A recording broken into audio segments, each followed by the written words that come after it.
Hello दोस्तों, मैं Ritesh Kumar CTET के एसएसटी का जो पेपर 2 में एसएसटी पूछी जाती है उसका मैं PYQ हिंदी में लेके आया हूँ, जिसका पहला प्रश्न है पुरातत्व। आप यहाँ देखोगे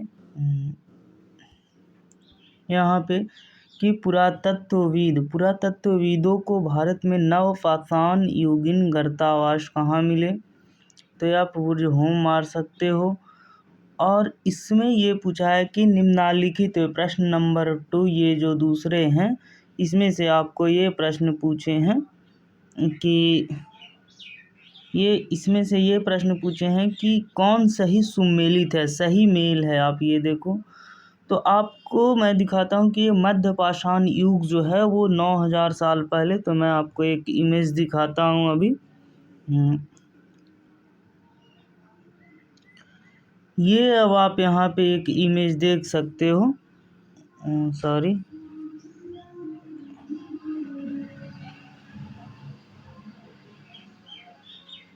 ये देखो आपको इमेज। आप यहाँ पे अगर देखोगे तो ये देखो, इसमें जो प्रश्न पूछे हैं कि सही सुमेलित करें, तो आप मध्य पाषाण युगीन अगर आप देख सकते हो तो ये 9000 साल पहले ये है। और उसके बाद ये पूछा है बसने की प्रक्रिया कब से प्रारंभ हुई है, तो ये 12000, ये भी ठीक है। अब बोल रहा है कि नवपाषाण युग 12000, ये नवपाषाण युग यहाँ पे जो 10000 है, तो आप ये देख सकते हो 10000 है। और मेहरगढ़ में जो बस्तियां हैं वो 8000 साल है, और ये लगा चुका है 18000 साल पहले। तो ये हमारा सही सुमेलन नहीं कर रहा। और मध्य पाषाण युग जो है वो 12000 से 10000 के ही आसपास हैं, तो ये सुमेलित कर रहे हैं ये और ये। तो अब हम आगे चलते हैं इस कड़ी में। अब इसमें आप देखोगे कि मैं एक लेता हूँ, फिर से मैं एक आपको इमेज दिखाता हूँ जो मैंने ये पूरी पढ़ा चुका हूँ। मैं आपको फिर एक इमेज दिखाता हूँ। ये मैं यहाँ पे लॉक करता हूँ इसे। अब आप देखोगे कि इसमें जो सीटेट का जो PYQ है उसमें ये पूछा गया है कि ईसा मसीह के जन्म के पूर्व की सभी तिथियों का गणना कैसे करते हैं अग्रसर आगे की ओर। ईसा मसीह के जन्म के पूर्व, तो ईसा मसीह के जन्म के पूर्व की सभी तिथियों की गणना ऐसे पश्चगामी। तो इसमें अब बात आ गई है कि ईसा मसीह के जन्म के पूर्व की तिथि। तो मैं यहाँ पे ईसा लिख देता हूँ, आप मसीह समझ जाना, ये ईसा। और मैं ऐसे अंडरलाइन करके 2 भाग में ऐसे बांट दिया। और ये मैं लिख रहा हूँ जन्म पूर्व, और ये मैं लिखता हूँ जन्म बाद। और फिर मैं ये कर दिया। इसमें आप देखोगे कि जन्म पूर्व जो हैं उसे हम लोग ईसा पूर्व कहते हैं, जो जन्म के पहले हैं, और जो जन्म के बाद हैं उसे हम ईसा कहते हैं।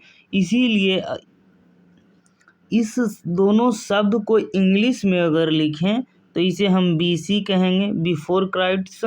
और इसे इधर अगर जन्म के बाद में देखें तो AD से बोलेंगे।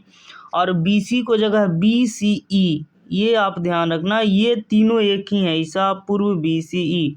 और AD के जगह हम CE लिखेंगे, करेंट एरा। तो ये तीनों एक ही हैं। तो आप ये समझे कि ईसा मसीह के जन्म के पूर्व की सभी तिथियों का गणना, जन्म के पूर्व, ईसा पूर्व जो हैं वो पीछे की ओर लौटते हैं। जैसे गौतम भगवान के जन्म आप देखोगे 599, उसके बाद उनकी मृत्यु होगी तो ये 400 500 के पास ऐसे आएंगे। तो अब हम आगे अगले प्रश्न के ऊपर बात करते हैं। तो अब आप इस प्रश्न को देखो कि निम्नलिखित कथनों को पढ़िए तथा सही को पहचानिए। तो अब आप इसमें इस प्रश्न का मैं बात कर रहा हूं कि निम्नलिखित कथनों को पढ़िए और पहचानिए। तो अभिलेखागार एक ऐसा स्थान है जहां दस्तावेज और पांडुलिपियों को संग्रहित किया जाता था। सही बात है। पांडुलिपियों में इतिहासकार को बहुत सी विस्तृत जानकारी मिलती है। अब इसमें आप पांडुलिपि शब्द को देखें तो मैं पांडुलिपि के बारे में बता रहा हूँ। मैं पहले भी जो क्लास लिया हूँ हिस्ट्री का उसमें भी मैं पांडुलिपि को बताया हूँ। तो ये जो पांडुलिपि है, ये जो पांडुलिपि मैं लिखा हूँ, ये पांडुलिपि जो है, इस पांडुलिपि को अगर देखोगे आप तो इनकी जो भाषा थी, इनकी भाषा कैसी थी? इनकी भाषा संस्कृत और प्राकृत थी। संस्कृत और प्राकृत, ये इनकी भाषा थी। लेकिन ये लिखे किस पे जाते थे? तो ये भोजपत्र पे। पांडुलिपि किस पे लिखे जाते थे? भोजपत्र पे। अब ये जो भोजपत्र पे लिखे जाते थे, ये जो भोजपत्र हैं वो किसके बने होते थे? तो ये ताड़पत्र के छाल के बने होते थे। पांडुलिपि ताड़पत्र के छाल के बने होते थे। और ये कैसे लिखे जाते थे? हाथ से लिखे जाते थे, हाथ से। और इसे लैटिन में इन सब के लिए क्या एक शब्द का निर्माण हुआ है? मैन्यूस्क्रिप्ट। तो ये PYQ है, सीटेड के प्रीवियस ईयर के। तो आप अगर इसका आंसर देखें इसका, तो ये पांडुलिपि तो आप देख ही लिए। हाँ, और पांडुलिपि कहाँ एकत्रित किए जाते प्राप्त हुए हैं? कहाँ से? मंदिरों से प्राप्त हुए हैं और बिहार से। तो बिहार में कौन आ गए? बौद्ध और जैन मठ और कुछ शासकों के महल से। तो इसमें भी यही लिखा है कि धनी व्यक्ति, शासक जन, मठ तथा मंदिर पांडुलिपियों को संभालना और प्रयोग करना सरल था। ये भी ठीक है। तो आप इनमें से चारों सही लगा दें। तो अब हम आगे चलते हैं। अब मैं दूसरे प्रश्न की ओर चलूँगा। तो इस प्रश्न में ये पूछा गया है, ये रोट लर्निंग की प्रश्न है कि निम्न शुरुआती नगरों में से किस स्थान से कपड़े के टुकड़े के अवशेष और चांदी के एक फूलदान के ढक्कन से चिपके हुए मिले हैं? तो ये तो हड़प्पा से मिले हैं। अब फिर ये दूसरे प्रश्न पे आते हैं। ये तो आधुनिक भारत की लिपियाँ, आप देखो ये प्रश्न, आधुनिक भारत की जो लिपियाँ हैं, इस प्रश्न पे अगर आप आओगे तो ये जो आधुनिक भारत की लिपियाँ हैं, जैसे देवनागरी, बंगाली, तमिल का विकास लिपि है। तो आधुनिक भारत की जो इतनी लिपियाँ हैं, तो प्राचीन भारत में भी एक लिपि थी, ब्राह्मणी। अब आप ये देखोगे, लैटिन तो एक शब्द है, लैटिन तो एक भाषा है। आप देख रहे हो कि लैटिन भी भाषा है, प्राकृत भी भाषा है, संस्कृत भी भाषा है, लेकिन एक ही है जो ब्राह्मी जो लिपि है। अब आप दूसरे प्रश्न पे आओ। इस प्रश्न पे तो पूछा जा रहा है इसमें कि नए चारागाहों की खोज में लोगों के मौसमी आवागमन को कहते हैं क्या? ऋतु प्रवास।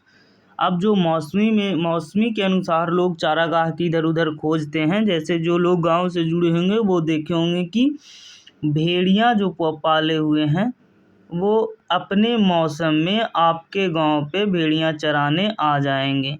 जब भेड़ियां चराने आएंगे तो ये तो चारागाह की खोज में ही आए ना। तो वो मौसमी यानी कि ऋतु प्रवास के कारण आए हैं। जिस ऋतु में आपके यहाँ वो भेड़िए का चारागाह उत्पन्न हो जाएगा, वो आपके यहाँ नहीं आएंगे। तो वो जो नए चारागाह की खोज करते हैं वो ऋतु प्रवास के कारण।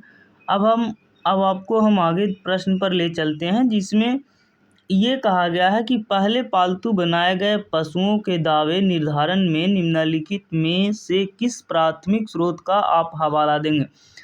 अब इस प्रश्न में ये कहा जा रहा है कि प्राचीन काल में पशु पालते थे, यानी कि कुत्ते पालते थे, जो भी जानवर पालते थे, उसका मैं पुष्टि कैसे करूं? उसका प्रमाण मैं कैसे दूं? किस चीज़ से दूं? वो कहाँ उल्लेखित है, आप मुझे बताएं।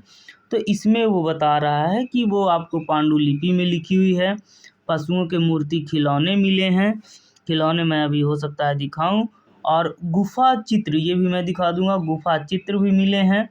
और ये कब्रगाह में जो बकरी की हड्डी मिले वो सब मिले, ये सब मैं बताया हूँ आपको। ये सारी चीज़ भी मिली है। तो इसमें ABCD चारों आंसर होंगे। तो अब मैं अगले प्रश्न पे ले चलता हूँ।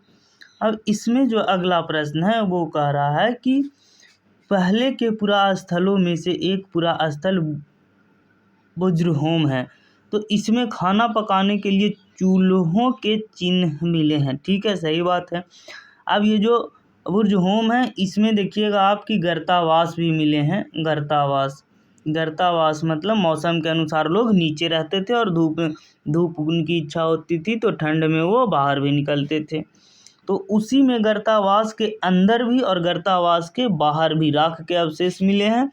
और जब खाना पकाने के अवशेष मिले हैं तो वहाँ पे आप देखोगे कि राख के अवशेष मिले।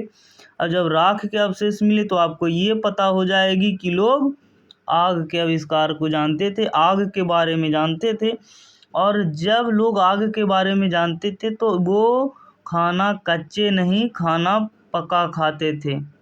ये भी आप जानोगे कि खाना पका खाएंगे। तो इनकी जो आंसर होगी वो ये होगी कि झोपड़ियों के अंदर और झोपड़ियों के बाहर। अब आप देख रहे हो इस प्रश्न में, यहाँ पे अगर हम लाएं इस प्रश्न को, तो इस प्रश्न को आप देखोगे कि हड़प्पा निवासी संबंध रखते हैं, तो आप बोलोगे कांस्ययुगीन से। अब हम विश्वास कैसे करें, तो इसके लिए आप देखो, कांसा को बनाने के लिए आप जानते होंगे कि कांसा बनता है TN और कॉपर से। तो आप देखते होंगे कि हड़प्पा निवासी, जब मैं चर्चा चैप्टर 3 का कर रहा था तो इसमें कांसा बनाने की विधि मैं बताया था और ये आपकी चैप्टर में है, आपके सिलेबस में है। तो हड़प्पा निवासी उस कारण से उन्हें कांस्ययुगीन कहेंगे। अब हम अगले प्रश्न इस पे चलें तो आप देखोगे कि प्राचीन गुफाओं चित्रों पर एक कक्षा में चर्चा इस प्रकार थी। अब आप देखोगे कि प्राचीन गुफा चित्रों में, अब देखो प्राचीन गुफा चित्र अगर होंगे मेरे पास तो मैं आपको दिखाता हूँ। आप इसे देखो, ये शैल चित्रकला है, आप इसे देख सकते हो कि ये शैल चित्रकला है और ये गुफा का ही चित्र। जिन गुफाओं में यहाँ पे आप अगर पढ़ोगे तो ये देख पाओगे कि जिन गुफाओं में उनकी दीवारों पर चित्र मिले हैं, तो आप ये देख रहे हो ये जो है वो चित्र है प्राचीन गुफा में पा रही है उस काव्य के अब काव्या एक लड़की है, वो क्या बोल रही है कि सिद्धांत बताते हैं कि आदि मानव जो है वो शिकार के लिए बाहर जाने से पहले गुफा की दीवारों पर रिवाज के रूप में चित्र बनाते थे। ये तो काव्या लड़की बता रही है, लेकिन राहुल क्या कहता है कि नहीं, यह उनके मनोरंजन का एक रूप भी हो सकता है।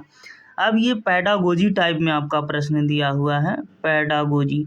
ये प्रश्न आपसे पैडागोजी के रूप में पूछ दिया है, तो ये आपके चिंतन के ऊपर निर्भर करता है कि आप कैसे देते हो। तो जब तक आप बुक नहीं पढ़े रहोगे NCERT, तब तक आप ऐसे प्रश्न की उत्तर आप नहीं दे सकते हो। और 60 प्रश्न में ऐसे प्रश्न 20 प्रश्न आते हैं और यही प्रश्न आपके मार्क्स बढ़ाएंगे।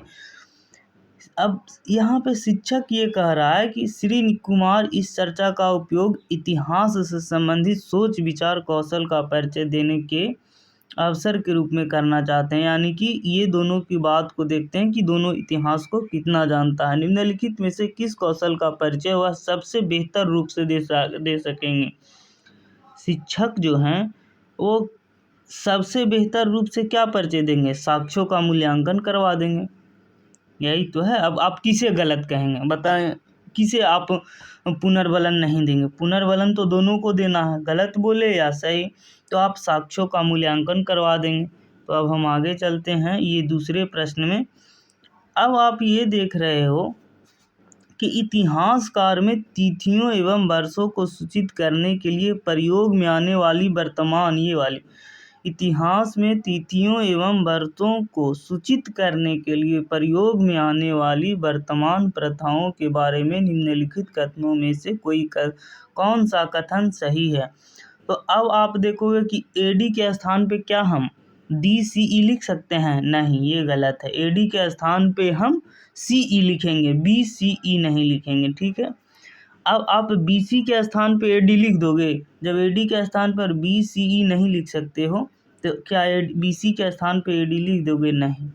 अब ये कह रहा है कि BCE के स्थान पर AD लिखेंगे, नहीं। अब कह रहा है कि BC के स्थान पर BCE लिखेंगे, हाँ। तो आप ये समझ लो कि A का जो दुश्मन है ना वो B है, ये एकदम निश्चित है। जहाँ A लिखी मिलेगी वहाँ आप B नहीं लिखोगे, एक जगह आप C लिखोगे। ये इसकी मित्र है और ये बी की मित्र है, तो आप BCE लिख दोगे, ठीक है, और C और E लिख दोगे ऐसे, और यहाँ पे BC लिख दोगे। तो ये एक दूसरे की जाने दुश्मन, ये वाली देखो ये जो है इसकी दुश्मन है, ये दुश्मन है, और ये एक दोनों के मित्र हैं, ये दोनों मित्र हैं। तो इस टाइप में मैं जितने भी अभी क्लास में चैप्टर का चर्चा किया हूँ उससे लगभग अभी तक इतने ही प्रश्न आए हैं पुराने। अब मैं नए प्रश्न को आपके साथ कुछ ही टाइम के बाद मैं आपके साथ शेयर करूँगा।